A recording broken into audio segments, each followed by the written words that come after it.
Bonjour à tous, je vous propose de clôturer aujourd'hui notre cycle sur l'acquisition des images du ciel profond avec une thématique un peu d'ouverture autour de trois problématiques. Une première sur tout ce qui est pilotage du dispositif à distance. Ensuite, on abordera le sujet de la photographie sur plusieurs nuits consécutives et ce qu'il en est finalement du setup. Et on terminera par la question de l'astrophotographie du ciel profond en zone de pollution lumineuse. C'est parti, c'est tout de suite.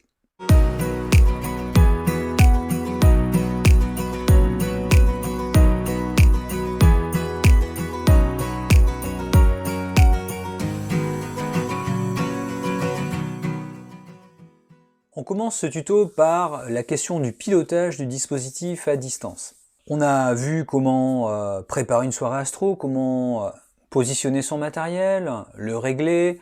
On a vu comment paramétrer, avec Nina notamment, une session d'astrophoto en utilisant toutes les fonctionnalités de l'outil.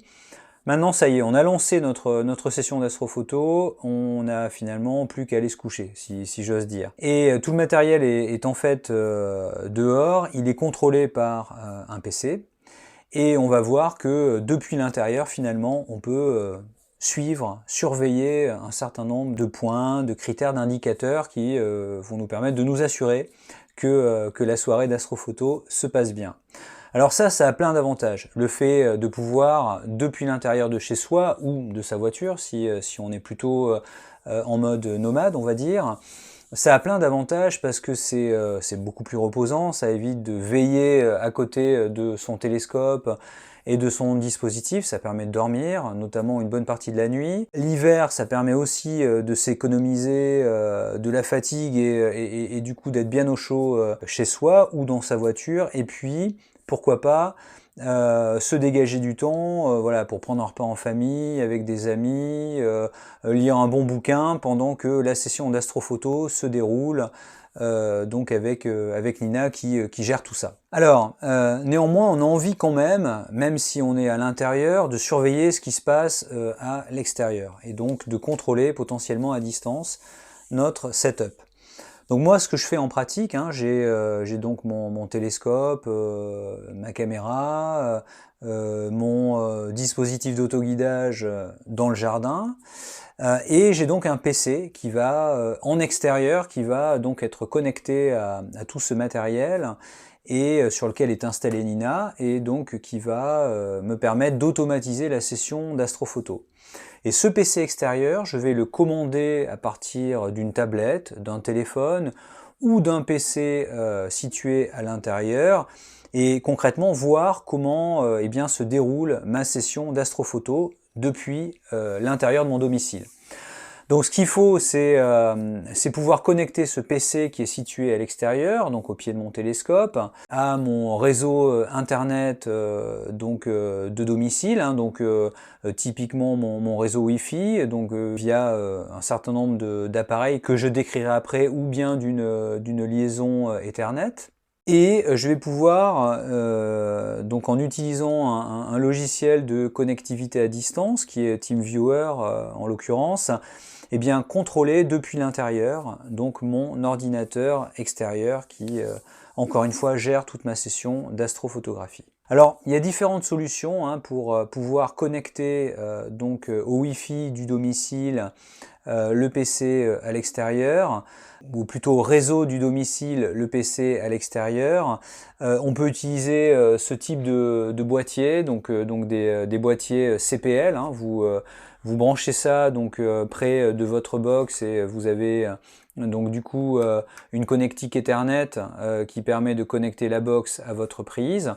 Ensuite, toute l'information du réseau passe par le courant électrique, et de l'autre côté, au niveau de votre PC extérieur, vous avez le même type en fait de boîtier CPL branché sur l'électricité, et donc qui sort en Ethernet pour se connecter à l'ordinateur extérieur en Ethernet. Donc ça vous permet de connecter votre PC extérieur au réseau du domicile. Vous pouvez aussi utiliser ce type d'outil, ça c'est un répéteur extendeur, donc l'intérêt c'est que je vais le mettre pas trop loin de ma box et avec ses antennes, il va diffuser le signal Wi-Fi jusque dans mon jardin, sans quoi j'ai pas assez de portée avec ma box. Et donc je vais avoir mécaniquement mon PC extérieur qui va être connecté à mon réseau domicile. Bon bref, différentes solutions. On peut aussi faire courir directement et c'est probablement la meilleure des solutions. Moi j'ai pas pu le faire chez moi parce qu'il faudrait que je perce des murs, ce serait compliqué. Mais on peut brancher en fait un câble Ethernet de la box directement vers le PC extérieur. Là c'est encore mieux en termes de stabilité de la connexion et de robustesse. Donc plein de possibilités, mais cette étape elle est cruciale parce qu'il faut que avec un logiciel de connectivité à distance, le PC extérieur et votre PC maître, donc situé à l'intérieur, partagent le même réseau. Ça c'est important. Au passage, vous positionnez un PC à l'extérieur au pied de votre télescope, alors le tube il craint pas grand chose, la monture elle craint pas grand chose, par contre votre PC c'est de l'électronique, c'est vraiment très fragile, il faut vraiment impérativement le protéger contre le froid. Moi ce que je fais très souvent, c'est que je mets en fait une espèce de drap ou de polaire, donc une polaire assez épaisse, sur mon PC qui reste ouvert, donc ça permet un petit peu de créer une bulle tempérée. Franchement, j'ai ni de soucis d'humidité, hein. Je vais avoir un peu d'humidité qui va perler simplement à la surface de ma polaire, mais qui va pas du tout venir donc toucher ni mon écran ni mon clavier. Et puis en fait mon PC reste aussi au chaud entre guillemets et donc du coup ne risque pas d'être abîmé par un froid trop important. Donc une fois qu'on a mis tout ça en place, on va pouvoir depuis l'intérieur surveiller ce qui se passe en termes d'acquisition des images. Donc ça c'est très important. Et en fait, basiquement, moi, il y a 3 écrans que je suis depuis l'intérieur. Un premier écran sur Nina qui me permet en fait d'afficher l'HFR moyen de mes étoiles. Donc l'HFR, c'est une mesure de la ponctualité des étoiles. Plus l'HFR est petit, HFR ça veut dire Alpha Flux Radius, plus l'HFR est petit, plus mes étoiles sont piquées. Donc si je me mets à avoir des prises unitaires où mon HFR explose ou est trop important, c'est parce que j'ai éventuellement eu des défauts de suivi, parce qu'il y a un coup de vent qui s'est produit, un chat qui est passé pas trop loin de mon pied et qui me l'a percuté. Donc vraiment toujours suivre l'HFR moyen, et donc dans l'écran d'acquisition notamment de Nina. Alors je vais essayer de zoomer pour vous montrer un petit peu ce que ça donne. Alors ça va pas être 100%, et je m'en excuse, ça va pas être 100% lisible, mais vous voyez en fait quand je suis dans l'écran d'acquisition, là j'ai ma photographie, donc j'ai plein d'annotations. Ces annotations ça va être les HFR, on va dire ponctuels de chacune des étoiles, et puis j'ai mon HFR moyen qui est ici dans cet écran de monitoring. Donc je regarde toujours mon nombre d'étoiles et mon HFR moyen. Voilà, il faut qu'il soit compris. Alors ça dépend évidemment de votre dispositif, mais entre 2,5 et 3, quoi, c'est bien. C'est des grandeurs qui sont observées en général. Et le nombre d'étoiles, pareil, je le surveille de près. Pourquoi? Parce que si je le vois décroître très fortement pendant une soirée, bon bah je peux éventuellement suspecter un risque de rosée, donc avec de la rosée qui se forme, et puis du coup une perte importante du signal, et donc une moindre détection des étoiles. Donc tout ça, ce sont vraiment des indicateurs qui sont précieux. L'indicateur en tant que tel est important, mais son évolution dans la soirée est elle-même très importante aussi.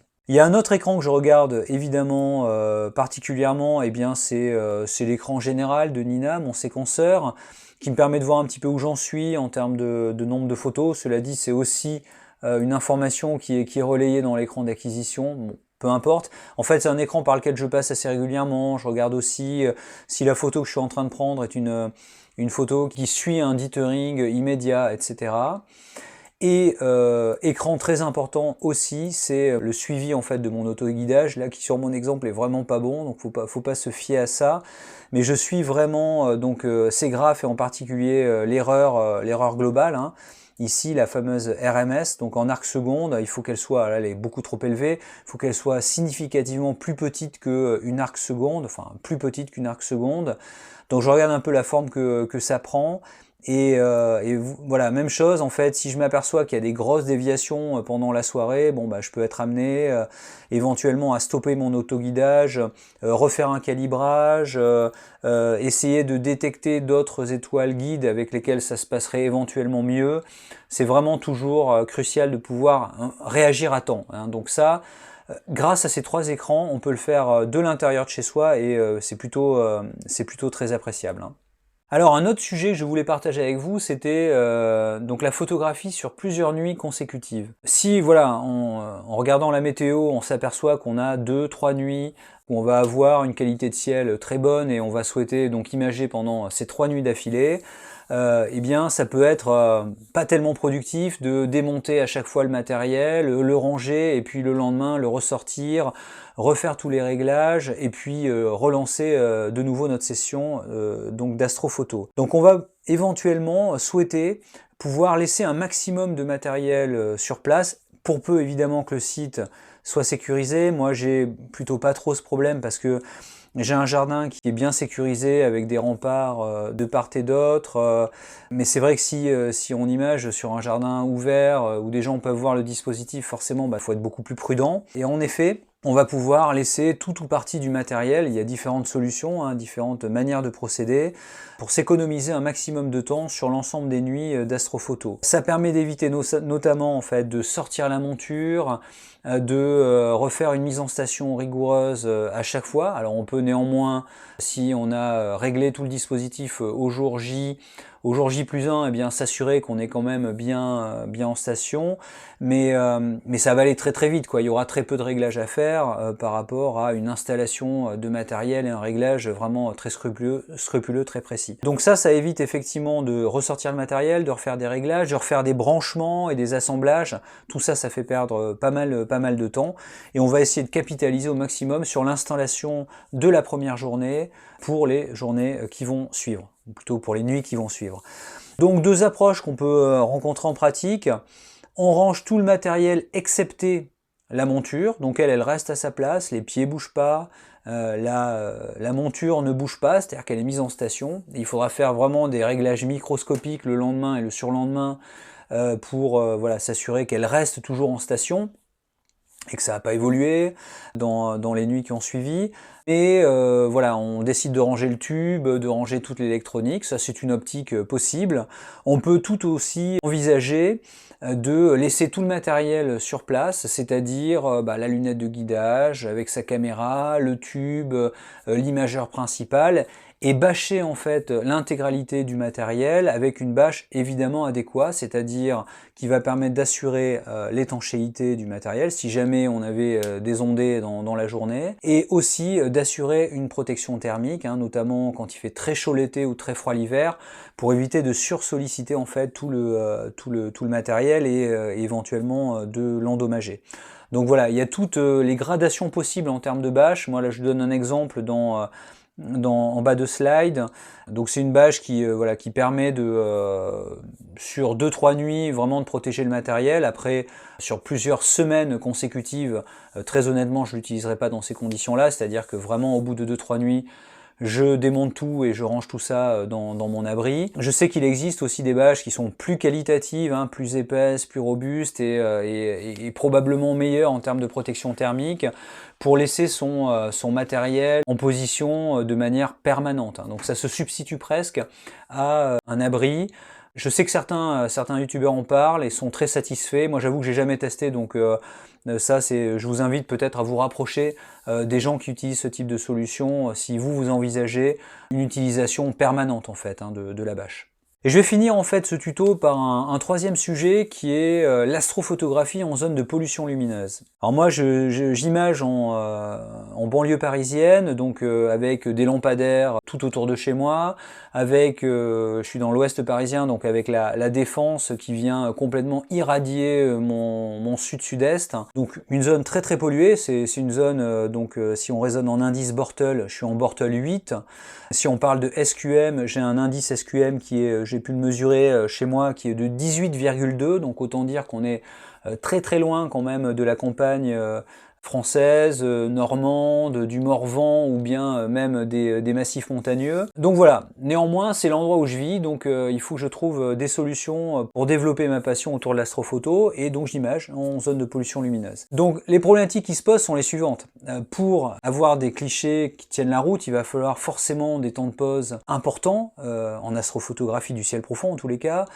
On va voir apparaître du gradient dans les images, forcément il y a des zones de pollution lumineuse un peu partout, et donc en fonction de la trajectoire de l'objet, eh bien le gradient va même lui-même pivoter, changer au fur et à mesure de la soirée. Donc souvent d'ailleurs on envisage un retraitement de gradient sur les brutes et ensuite un retraitement de gradient sur l'image empilée. On va observer aussi des phénomènes de saturation et des pertes en dynamique de nos images. Pourquoi? Parce qu'on a un ciel profond qui a déjà une très forte luminosité du fait de la pollution lumineuse, et donc ça vient tout simplement amener un signal de fond du ciel très élevé par rapport au signal des étoiles, et donc tout simplement un différentiel entre le signal le plus élevé, donc celui des étoiles, et le moins élevé, celui du fond du ciel, mais qui est néanmoins élevé, et donc une perte donc en dynamique associée. Donc il faut gérer un peu tous ces aspects. Et on pourrait le voir finalement comme une malédiction. Et moi j'ai pris le parti de me dire, c'est une chance de pouvoir imager en zone de pollution lumineuse intense. Ça m'oblige à réfléchir plus sur l'aspect théorique et sur l'aspect pratique. J'aurai jamais les clichés que peuvent produire évidemment plein d'astrophotographes talentueux qui en plus de ça imagent dans des beaux endroits préservés de la pollution lumineuse, mais ça m'empêche pas de m'éclater dans ma passion, et du coup aussi de réfléchir et d'avancer et d'avoir des projets autour de ça. C'est ça qui est important. Et je vois en fait plusieurs enjeux que j'avais envie de partager avec vous. Un premier qui est tout ce qui est réflexion autour de l'optimisation du temps de pause unitaire. Là, il y a pas mal, je ferai un tuto là-dessus, parce que c'est un sujet vraiment qui me passionne, et là, il y a beaucoup à réfléchir et presque à formaliser autour de cette question-là. Il y a des gens qui ont des approches de type lucky imaging, c'est-à-dire qui vont avoir des temps de pause extrêmement courts, mais qui vont développer énormément d'images unitaires, et afin de les empiler et d'avoir un signal, on va dire, conséquent en bout de course. On peut réfléchir à des méthodes pour évaluer donc notre rapport signal-bruit, et quand on fait en fait de l'imagerie de ciel profond en zone de pollution lumineuse, c'est important de pouvoir évaluer son SNR, son rapport signal sur bruit, pour voir comment on se situe, et surtout pour faire un peu ce qu'on pourrait appeler du reverse engineering, c'est-à-dire se donner un temps T, un temps global d'exposition, qui va nous permettre d'atteindre un rapport signal sur bruit correct. Parce que c'est plutôt comme ça qu'il faut voir les choses. Si on le fait à l'aveuglette, on n'aura pas la totalité de l'information, donc on a envie de rationaliser, d'avoir des indicateurs qui nous aident à mieux paramétrer, on va dire, notre session d'astrophoto. Ça, c'est un premier point. Ensuite, un deuxième point, on va être amené à utiliser des filtres. À minima, des filtres pour réduire la pollution lumineuse. Moi, j'utilise systématiquement un Optolong L Pro. Je fais pas de pub, mais c'est un filtre que je trouve assez excellent en fait dans les résultats qu'il produit. Et d'ailleurs, c'est pas qu'un filtre qui enlève la pollution lumineuse, c'est un filtre plus généralement qui améliore très sensiblement le contraste sur une astrophoto, et si bien que je l'utilise aussi à la campagne. Quand j'ai des ciels hyper qualitatifs, je continue à l'utiliser et je suis très satisfait des résultats qu'il donne. Ça, c'est un premier point. Et puis il y en a un autre aussi, c'est l'utilisation de filtres à bande étroite quand on image en zone de pollution lumineuse intense. Je pense que c'est une espèce de passage obligé. On peut, via des filtres dual band et monoband, aujourd'hui il y a des filtres quand même qui restent assez abordables, faire de l'imagerie HO, SHO. Donc vous allez imager pendant toute une nuit par exemple avec un filtre dual band qui va vous permettre de capter une raie d'oxygène O3 et une raie d'hydrogène H-alpha. Et puis le lendemain, vous positionnez un filtre soufre 2 sur votre dispositif optique, et vous accumulez tout ça, vous combinez tout ça en associant le canal rouge au S2, le canal vert au H-alpha et le canal bleu au O3, et ça vous fait une image SHO. Vous pouvez aussi faire du HO. Donc c'est vraiment très intéressant, parce que là, par construction, vous allez avoir des images très contrastées qui vont vraiment quand même bien nettoyer la pollution lumineuse. Alors vous allez forcément diminuer en signal parce que vous filtrez énormément. J'ai un Optolong L Ultimate qui laisse passer 3 nanos de bande sur le H-alpha, 3 nanos de bande sur l'O3, ça fait 6 nanos sur finalement un spectre visible qui en fait 300, donc on voit qu'on est en train vraiment d'atténuer très fortement du signal, mais pour autant on va gagner dans des proportions incroyables en contraste. Et donc on va, modulo des temps d'exposition quand même longs, on va pouvoir avoir des images qui tiennent véritablement la route. Je ferai vraiment des tutos là-dessus, hein, des tutos dédiés, mais je voulais quand même vous en parler, ça c'est quand même important. Et puis notre dernier allié, ça va être aussi le traitement d'image, c'est-à-dire que peut-être nos images brutes seront pas parfaites, peut-être nos images empilées auront encore des défauts, mais on va pouvoir traiter nos images de manière quand même à les embellir, c'est-à-dire retirer du gradient, j'en parlais tout à l'heure, et notamment des gradients complexes en zone de pollution lumineuse, hein, des gradients qui vont être différenciés sur chacun de nos brutes et un gradient résiduel sur l'image empilée. Et puis après, on a recours à des techniques de masque probablement plus avancées que si on imageait dans des zones beaucoup plus favorables. Donc selon qu'on a un objet qui est petit ou au contraire étendu, on va avoir des techniques qui vont nous permettre de venir définir des masques d'objets donc différentes, hein. On a néanmoins aujourd'hui des outils importants basés sur l'IA qui vont nous permettre de faire des starless, donc des images sans étoiles de qualité qui peuvent nous aider, et puis isoler aussi les étoiles, hein, qui vont nous permettre de nous faciliter le travail de conception d'un masque d'objet, d'un masque d'étoiles et donc du coup d'un masque de fond du ciel. Bon, ça, pareil, je ferai des tutos dédiés sur le traitement d'image, il faut y passer du temps, et ce sera du traitement d'image aussi appliqué un environnement de zone pollution lumineuse intense, hein. Voilà un petit peu tous les sujets que je voulais partager avec vous, donc au travers de ces 3 rubriques que j'ai pu évoquer, qui sont le pilotage du dispositif à distance, l'imagerie sur plusieurs nuits, et puis l'astrophotographie en zone de pollution lumineuse intense. Voilà, ce tuto est maintenant terminé, et puis c'est un tuto qui vient clôturer un cycle, qui est le cycle donc consacré à l'acquisition d'images du ciel profond, et ce cycle vient à son tour clôturer l'ensemble des tutos que je souhaitais vous proposer sur l'astrophotographie du ciel profond au sens large. J'espère que ce tuto vous aura plu, que l'ensemble de ces tutos vous auront plu. N'hésitez pas à mettre un petit pouce bleu, à vous abonner à la chaîne, à me donner vos commentaires. J'essaierai de vraiment au maximum d'en tenir compte pour orienter les contenus à venir. D'ici là, je vous souhaite un excellent ciel et je vous dis à très bientôt. Salut!